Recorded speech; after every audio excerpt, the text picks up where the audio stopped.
Hi friends, this is Harika from Karthik Silk Threads. Thank you so much for your support. Fridge magnet సింపుల్గా ఏ విధంగా చేసుకోవాలో ఈ వీడియోలో చూద్దాం. 2 ఇంచెస్ బేస్ తీసుకుని దానికి బోత్ సైడ్స్ కూడా మీకు నచ్చిన కలర్ని వేయండి. అది బాగా ఆరాక అప్పుడు సెంటర్లో మీకు నచ్చిన పిక్చర్ని పెట్టి దాని చుట్టూ కూడా గ్లూ అప్లై చేయాలి. కలర్ కుందన్స్తో దాన్ని ఈ విధంగా డెకరేట్ చేసుకోవచ్చు. అది ఆరేంత వరకు కూడా పక్కన ఉంచండి.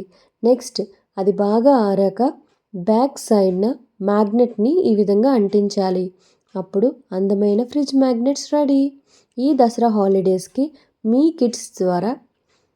కిడ్స్తో ఈ విధంగా చేయించాలనుకుంటే ప్లీజ్ కాంటాక్ట్ us. ఈ రా మెటీరియల్స్ అన్నీ కూడా మన దగ్గర అవైలబుల్గా ఉన్నాయి. అంతేకాదండి, వీటిని సరదాగా మీ కిడ్స్ చేత వాళ్ళ ఫ్రెండ్స్కి బర్త్డే గిఫ్ట్స్గా కూడా ఇవ్వచ్చు. సో ఇంకెందుకు ఆలస్యం, వాట్సాప్ అండ్ ఆర్డర్.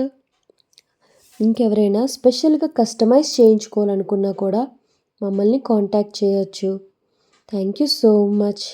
నాకు పెద్దగా మాట్లాడడం రాదు, ప్లీజ్ ఏదైనా తప్పులు కనుక మాట్లాడుంటే క్షమించండి. నా ఈ ఛానల్ని ఎవరైనా సబ్స్క్రైబ్ చేసుకోకపోతే సబ్స్క్రైబ్ చేసుకోండి. Thank you. Happy Dasara. Bye.